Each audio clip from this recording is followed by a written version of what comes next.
Bismillahirrahmanirrahim. Assalamualaikum warahmatullahi wabarakatuh. Alhamdulillah wassalatu wassalamu ala Rasulillah wa ala alihi wa sahbihi wa man wala, amma ba'd. Saudara, seringkali kita mendengar kata kebebasan. Semua orang menginginkan kebebasan, terutama anak-anak muda yang memang baru memasuki dunia yang baru, yang sebelumnya mungkin ketergantungannya kepada orang tua cukup besar, ini mulai sedikit demi sedikit berkurang. Dia bebas, merasa bebas, bisa menentukan sikap sendiri. Nah, tetapi terkadang pula dalam memaknai arti kebebasan itu kita terlalu berlebihan dalam menganggap kebebasan. Apa saja bebas, apa saja boleh, tanpa ada ikatan, tanpa ada batasan. Nah, itu tentu saja bukan itu kebebasan yang dimaksud di dalam agama Islam. Ibnu Ashur dalam tafsirnya menyebutkan ada beberapa hal yang memang menjadi prinsip dasar kebebasan yang harus dijamin betul. Salah satunya adalah kebebasan dari penghambaan atau ubudiyah. Risalah Islam, misi yang dibawa oleh Rasulullah SAW itu adalah membebaskan perbudakan. Jadi pada masa itu memang perbudakan masih berlangsung, masih ada di mana-mana. Bahkan setelah wafatnya Rasul pun kita baca dalam sejarah masih banyak. Buku-buku fikih masih menyebutkan menikah dengan budak dan seterusnya. Itu menandakan bahwa setelah masa Rasul SAW pun masih ada praktek perbudakan.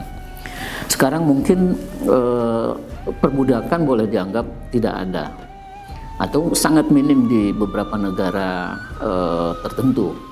Tetapi perbudakan dalam arti lain, dalam arti yang lebih luas, masih tetap ada.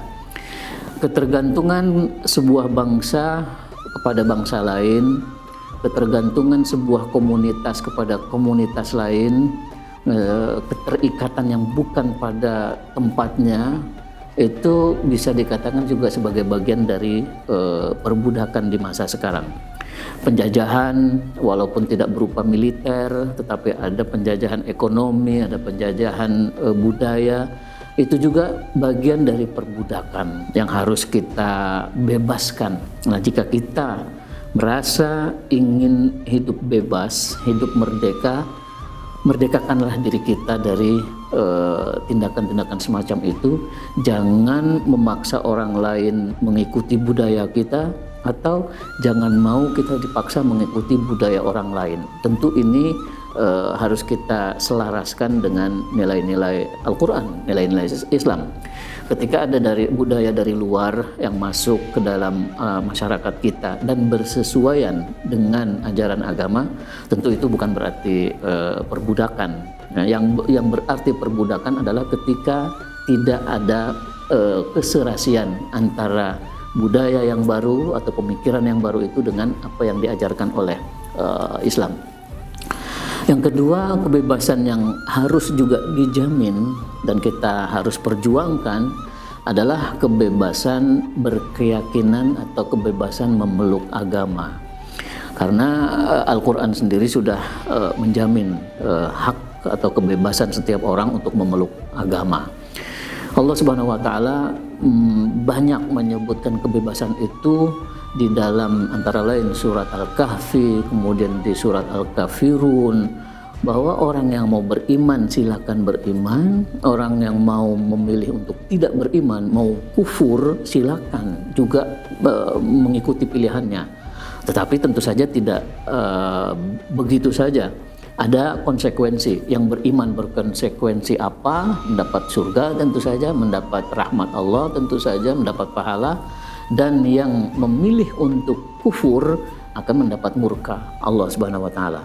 Tetapi prinsip kebebasan memilih agamanya itu sendiri harus tetap kita junjung tinggi. Tidak pernah ada paksaan. La ikraha fid din. Al-Quran juga menyebutkan itu. Tidak ada paksaan dalam beragama, baik menentukan agama yang dia pilih atau dalam melakukan ibadah dalam agamanya. Nah, yang ketiga, kebebasan berpendapat juga dijamin dalam Al-Quran. Karena itu di dalam ajaran Islam, bukan cuma Al-Quran, Quran dan hadis. Karena itu jangan pernah kita takut untuk mengemukakan pendapat kita dalam rangka memperbaiki keadaan masyarakat di mana kita tinggal. Jika kita seorang anak muda yang peduli dan ingin kebebasan, gitu, menginginkan kebebasan, maka lakukanlah kebebasan ini. Berpendapatlah sesuka kita demi untuk kemajuan, kemaslahatan bersama. Lagi-lagi catatannya adalah jangan sampai berseberangan dengan garis-garis yang sudah ditetapkan oleh agama. Dan yang terakhir, kebebasan berbuat, berkarya, al-amal. Nah, ada yang mengartikan kebebasan beramal ini adalah kebebasan berbisnis, berusaha, mau jadi pengusaha, pedagang, guru, atau profesi apapun silakan, selama tujuannya baik dan selama caranya dilakukan dengan halal, dibenarkan oleh agama, itu adalah hak semua orang. Jadi sekali lagi kita terutama adik-adik, teman-teman yang muda yang selalu memimpikan kebebasan, 4 hal inilah kebebasan yang semestinya kita terus perjuangkan dan kita lakukan. Demikian, mudah-mudahan bermanfaat. Wassalamualaikum warahmatullahi wabarakatuh.